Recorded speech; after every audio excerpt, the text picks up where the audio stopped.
Good morning children. आज हम round table conferences discuss करेंगे। ब्रिटिशर्स के साथ हम जो है 3 राउंड टेबल कॉन्फ्रेंसेस हुई थी। ये राउंड टेबल कॉन्फ्रेंसेस 1930 नवंबर में शुरू होकर 1932 दिसंबर में खत्म हुई थी। अब बच्चों ये राउंड टेबल कॉन्फ्रेंसेस क्या है? ऐसा था जब जो है साइमन कमीशन इंडिया से 1928 में आया और जहाँ की सिचुएशन को उन्होंने स्टडी करके वो जब वापस चले गए। अब साइमन कमीशन को इसलिए बुलाया गया था कि यहाँ पर वो कुछ कॉन्स्टिट्यूशनल रिफॉर्म्स लाना चाहते थे। अब ये कॉन्स्टिट्यूशनल रिफॉर्म किस तरह से होंगे, कैसे होगा, जहाँ पर एक रिप्रेजेंटेटिव गवर्नमेंट किस हिसाब से बनेगी, ये सारा अब एक डिस्कशन का पॉइंट था।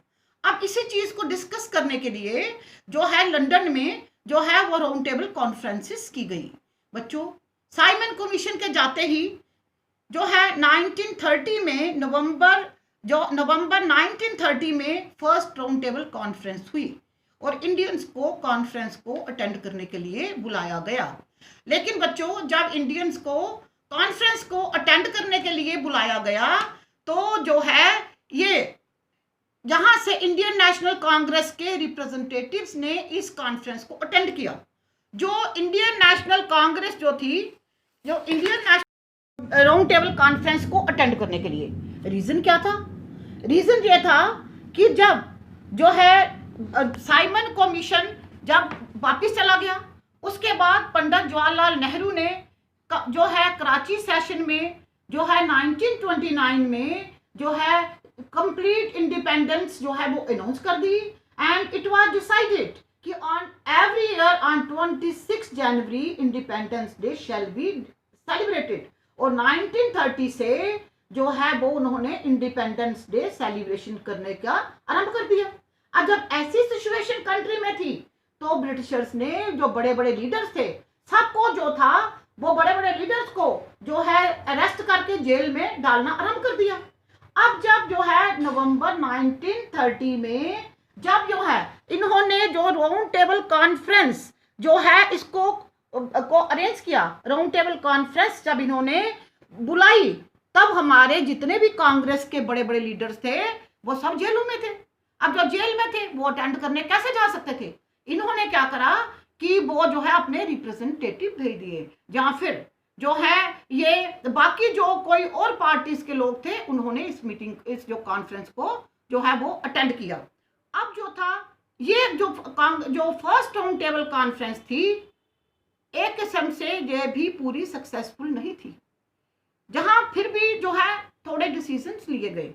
एक डिसीजन लिया गया फेडरल टाइप ऑफ गवर्नमेंट बनेगी इंडिया में, दूसरा जहां पे रिप्रेजेंटेटिव रिस्पॉन्सिबल गवर्नमेंट बनेगी, ये डिसाइड किया गया। अब बच्चों जब फर्स्ट राउंड टेबल कॉन्फ्रेंस खत्म हो गई, वहां पे हमारे बड़े बड़े लीडर्स नहीं थे। अब जो है ये चीज इंडिया में महसूस की गई। तब जो है जो ब्रिटिशर्स ने जो है कुछ लीडर्स के साथ मीटिंग्स करनी चाहिए। इस दौरान महात्मा गांधी जो जेल में थे उनको छोड़ दिया गया। अब जब महात्मा गांधी जो थे वो जेल से छोड़ दिया गया, उस समय 1931 में हमारे जो वाइस राय थे वो थे ये हमारे जो है इरविन थे। उन्होंने क्या किया, महात्मा गांधी को एक मीटिंग के लिए उन्होंने बुलाया। महात्मा गांधी को बुलाकर इरविन ने दोनों में एक पैक्ट साइन हुआ।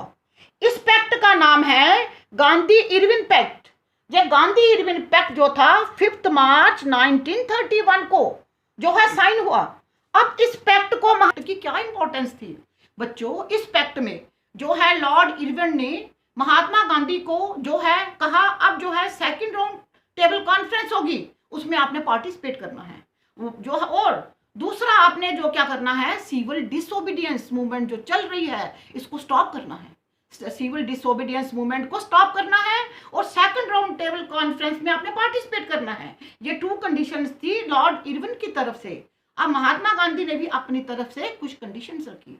उनमें सबसे बड़ी कंडीशन ये थी कि जितने भी पॉलिटिकल लीडर्स जो जेलों में पड़े हुए हैं, जिनको जेल में बंद किया गया है, वो सारे पॉलिटिकल लीडर जो हैं अनकंडीशनली विदाउट एनी कंडीशन उनको छोड़ दिया जाए।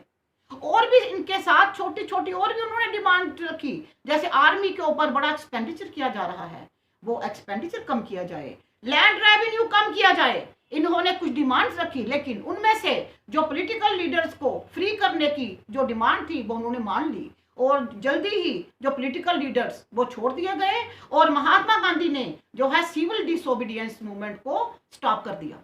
अब बच्चों फिर जो सेकंड राउंड टेबल कॉन्फ्रेंस बुलाई गई, जो है ये सितंबर 1931 में जो है सेकंड राउंड टेबल कॉन्फ्रेंस बुलाई गई, और ये कॉन्फ्रेंस 1931 में हुई। जितनी भी कॉन्फ्रेंसेस हुई लंदन में ही हुई, जितनी भी कॉन्फ्रेंसेस हुई लंदन में ही हुई। जब ये राउंड टेबल कॉन्फ्रेंस जो थी बुलाई गई, अब इसको अटेंड करने, क्योंकि महात्मा गांधी ने प्रॉमिस किया था, महात्मा गांधी गए। इंडियन नेशनल कांग्रेस को महात्मा गांधी ने रिप्रेजेंट किया, और उस समय इनके साथ सरोजिनी नायडू भी गए।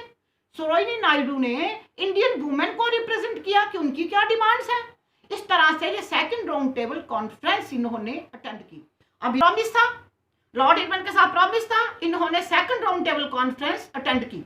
लेकिन बच्चों ऐसा हुआ, वहां पर इनको इंपॉर्टेंस ही नहीं दी गई, इनकी बात को अच्छी तरह से सुना ही नहीं गया।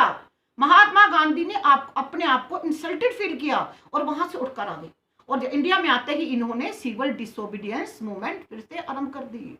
जब सिविल डिसोबीडियंस मूवमेंट इन्होंने आरंभ कर दी, अब क्या था, फिर से हालात वैसे हो गए। अब जो है इन्होंने थर्ड राउंड टेबल कॉन्फ्रेंस फिर लंदन में हुई।